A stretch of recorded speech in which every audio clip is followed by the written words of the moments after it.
L'idée selon laquelle l'Iran se préparerait à une confrontation ultime avec les États-Unis ne peut être comprise qu'en sortant du registre émotionnel ou médiatique. Elle doit être analysée comme une construction stratégique de long terme, progressive, multidimensionnelle, pensée non pas pour une guerre frontale classique, mais pour un affrontement systémique étalé dans le temps, dans l'espace et dans les domaines. Depuis plus de 2 décennies, la République islamique a tiré une leçon centrale de l'histoire contemporaine.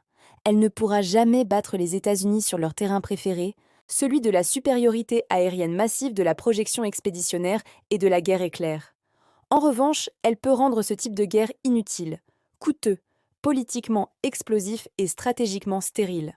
Toute la préparation iranienne s'articule autour de ce postulat. Sur le plan militaire, l'Iran a investi de manière prioritaire dans des capacités dites asymétriques, mais qui ne sont plus marginales. Le cœur de cette stratégie repose sur une saturation du champ de bataille. Les forces iraniennes ne cherchent pas à détruire une flotte américaine dans un combat naval classique, mais à la rendre vulnérable, hésitante, contrainte à opérer à distance. Les missiles balistiques et de croisière constituent l'épine dorsale de cette dissuasion. Contrairement à l'image parfois simpliste véhiculée en Occident, il ne s'agit plus de quelques vecteurs rudimentaires. L'Iran dispose aujourd'hui d'un arsenal diversifié, avec des portées couvrant l'ensemble du Moyen-Orient, des systèmes mobiles, des trajectoires variées et une amélioration constante de la précision terminale.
Mine naval veut d'être rapide, missiles antinavires côtiers drones maritimes. L'ensemble constitue une panoplie destinée à perturber gravement le trafic, à créer une crise énergétique mondiale et à placer les États-Unis face à un dilemme: intervenir massivement au risque d'un embrasement régional ou contenir sans résoudre. Dans cette logique, la simple menace devient presque aussi puissante que l'action elle-même. Mais la préparation iranienne ne se limite pas au champ militaire classique. Le cyberespace est devenu un domaine à part entière.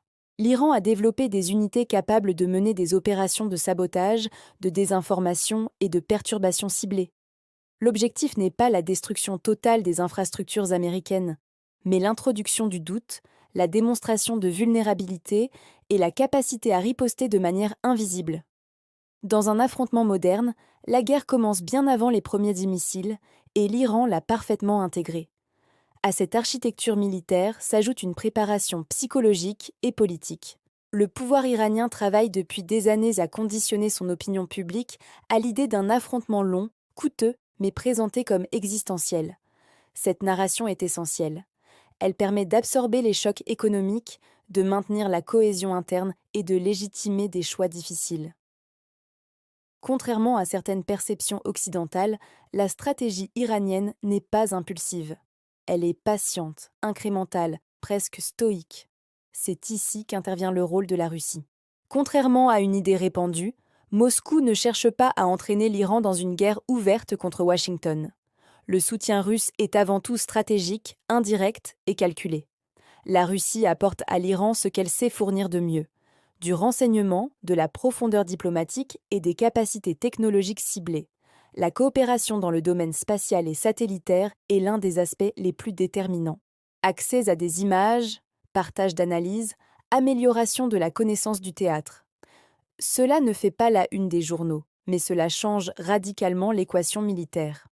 Sur le plan de l'armement, la Russie n'inonde pas l'Iran de systèmes lourds, mais elle contribue à l'amélioration qualitative, système de défense aérienne, savoir-faire radar, guerre électronique.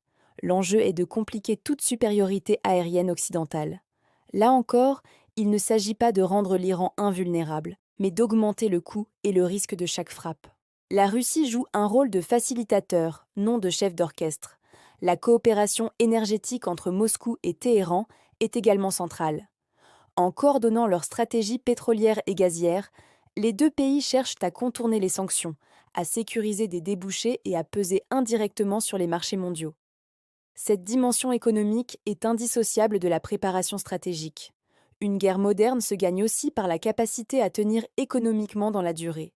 La Chine, de son côté, adopte une posture radicalement différente mais tout aussi déterminante. Pékin ne se projette pas comme un allié militaire visible de l'Iran.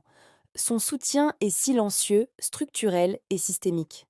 La priorité chinoise est la stabilité de ses approvisionnements énergétiques et la sécurisation de ses routes commerciales. Dans cette logique, l'Iran est un partenaire clé. Les accords énergétiques de long terme, les investissements dans les infrastructures, les échanges technologiques civils et duaux constituent une forme de bouclier économique. La Chine apporte à Téhéran une chose que peu d'acteurs peuvent offrir: une intégration partielle dans un système alternatif à l'ordre financier dominé par le dollar. Sans abolir les sanctions, Pékin permet à Téhéran de respirer, d'exporter, de financer certains projets et de maintenir un socle économique minimal. Cette capacité de résilience est essentielle dans une perspective de confrontation prolongée. Sur le plan technologique, la Chine fournit également des briques critiques: télécommunications, surveillance, intelligence artificielle appliquée à la gestion des flux et à la sécurité. Là encore, il ne s'agit pas d'armes au sens classique, mais de multiplicateurs de puissance. Une société capable de surveiller, d'anticiper et de contrôler ses infrastructures est une société plus résistante en temps de crise. Ce qui rend cette configuration particulièrement sensible, c'est que ni la Russie ni la Chine n'ont intérêt à une guerre directe entre l'Iran et les États-Unis, mais toutes deux ont intérêt à une érosion progressive de la domination américaine. L'Iran devient alors un pivot, un acteur de pression, un révélateur des limites de la puissance occidentale. C'est une alliance de convergence, non une alliance militaire formelle. Les actions déjà menées illustrent cette logique. Les tensions maritimes, les frappes indirectes, les cyberattaques attribuées sans preuve formelle, les démonstrations technologiques. Tout cela constitue une phase de test. On observe les réactions, on mesure les lignes rouges, on ajuste. L'Iran avance sans jamais franchir le seuil qui déclencherait une réponse massive incontestable. Cette stratégie du seuil est au cœur de sa préparation. Du côté américain, cette approche pose un problème fondamental. Une superpuissance est conçue pour répondre à des menaces claires, identifiables, hiérarchisées. Elle est beaucoup moins à l'aise face à une accumulation de micro-crises, de provocations ambiguës et de défis diffus. Chaque réponse américaine risque d'apparaître soit excessive, soit insuffisante. C'est précisément dans cet entre-deux que l'Iran, soutenu indirectement par la Russie et la Chine, cherche à enfermer Washington. Dans cette perspective, la notion de bataille ultime ne doit pas être comprise comme un choc final spectaculaire, mais comme une séquence historique. Une bataille de système, de récit, de résilience. Une bataille où le temps devient une arme, où l'usure compte plus que la victoire immédiate. L'Iran se prépare moins à gagner qu'à ne pas perdre. Et dans le contexte actuel, cette nuance est essentielle. Plus le temps passe, plus la configuration mondiale évolue vers une multipolarité assumée. Dans ce monde, les États-Unis restent puissants mais ne sont plus incontestés. La préparation iranienne, adossée à la profondeur russe et à la solidité chinoise, s'inscrit dans cette transition. Elle ne garantit rien. Elle n'exclut pas l'erreur, l'accident ou la surenchère. Mais elle révèle une chose: l'époque où une intervention américaine suffisait à clore un dossier est révolue. Et c'est précisément ce que cette préparation cherche à démontrer sans jamais avoir à le proclamer ouvertement.